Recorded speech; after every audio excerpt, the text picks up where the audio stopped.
Hey, what's going on, everybody? It's BDF44 coming at you with another video. So, as a Laker fan, this was not the day for me to be sitting up here talking bad about the Clippers or saying how anything in regards to a team failing, because my team is in a very bad spot right now, and it doesn't look like we're coming back from it. So I want to preface that by saying the Lakers ain't doing that much better. But the Clippers did have a game this evening. They had a game 5 of their own at home, and I just watched highlights of it. The series was tied 2-2. Very pivotal game back here in LA. And, Luka Doncic did what Luka does. Just step back, clinic, seal out, clinic. What I mean by sealing out is just he finds a way of sealing you when you're defending him. He finds a way to make it so that you're behind him. He uses his body to seal you out, and he shoots over you. He did it so many times to so many different players tonight. Between that and him with his step backs and his passing ability, he just picked the Clippers apart. It was a clinic. He had over 42 points, and it was a special performance. But that really wasn't why the Dallas Mavericks were able to get the victory. The Dallas Mavericks actually got the victory because down the stretch, they just executed better than the Clippers. They did things better than the Clippers. And some of that's on Ty Lue. There's a kid out there by the name of Terrence Mann.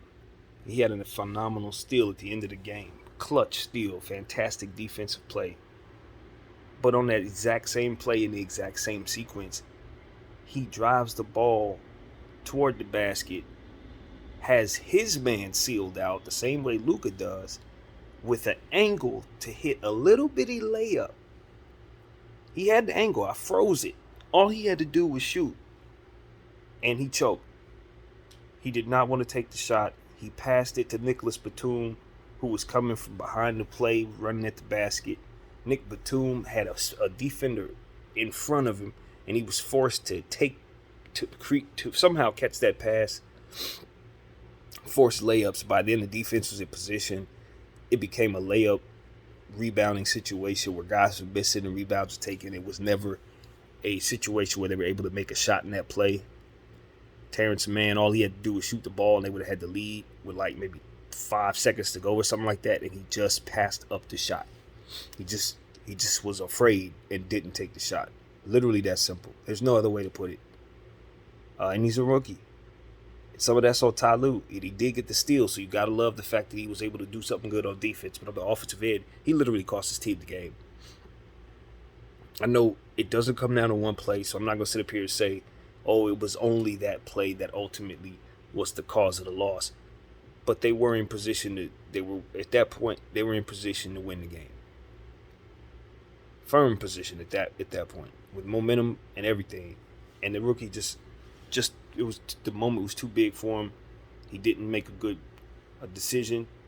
He didn't make an easy decision. He made the play harder for his team, and he's got to live with that. And he shouldn't have to, because he's a rookie and he shouldn't have been out there. I'm not mad at Terrence, man. He's a rookie. You know what I mean? And he had made a good defensive play. And now, if this is like 6-7 years from now, yeah, that's unacceptable, Terrence. But as a rookie, it's unacceptable. But at the same time, it's like, nah, you're a youngster. You got nerves. This is a playoff game. You got Rondo on the floor. You got Luke on the floor. It's a big moment for a young player who shouldn't have this type of pressure placed upon him. So while, yes, was it a bad play, kind of embarrassing, yeah, that's fine, bro. Literally fine. But it's more so on the coach first, and it's more so on the other players who have a voice in the locker room to tell the coach, hey, man, look, we need to make sure that we do what we need to do to make sure veterans are out there. Now, I know I sound like a hypocrite saying that, because my theory is that you should have young players on the floor in most situations, particularly the Lakers situation. But the Lakers situation is not the Clippers situation. The fact of the matter is, Clippers could have pushed the button on a lot of different things down the stretch of that game. They had been getting beat up a lot in the paint. Dwight Powell had a big game. Boban Marjanovic had a big game. Kristaps Porzingis had a big game. So their bigs were doing well. And it seemed to me that Terrence Mann was on the floor in a situation. Maybe he could have not been on the floor. Maybe they could have chosen to go bigger in that situation. I don't know. But at the end of the day, that play ultimately would have been the difference. And then there was a forced three-point shot down the stretch of the game as well, where Kawhi Leonard took a corner three that was fully contested. Maybe they had more time to take another shot.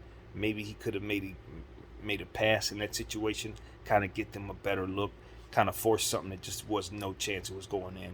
Very bad shot. So, ultimately the Clippers just did not execute, as I said, in the game 5. To close out that game, they just did not do what you need to do to close out a basketball game that's so important on your home floor. And in this series, the home team has yet to win a game. So that does bode well for the Clippers with the series going back to Dallas. But at this point, you got to say, man, they had a real stranglehold on this series. Luka Doncic was having neck issues and all of that, and still managed to come in here and put on a clinic and just ultimately extend the series and put himself in a position to close the Clippers out going home. It's a long series, man. You got to give credit when these two teams come together. Dang well you're gonna get a nice series, and that's exactly what's happening here.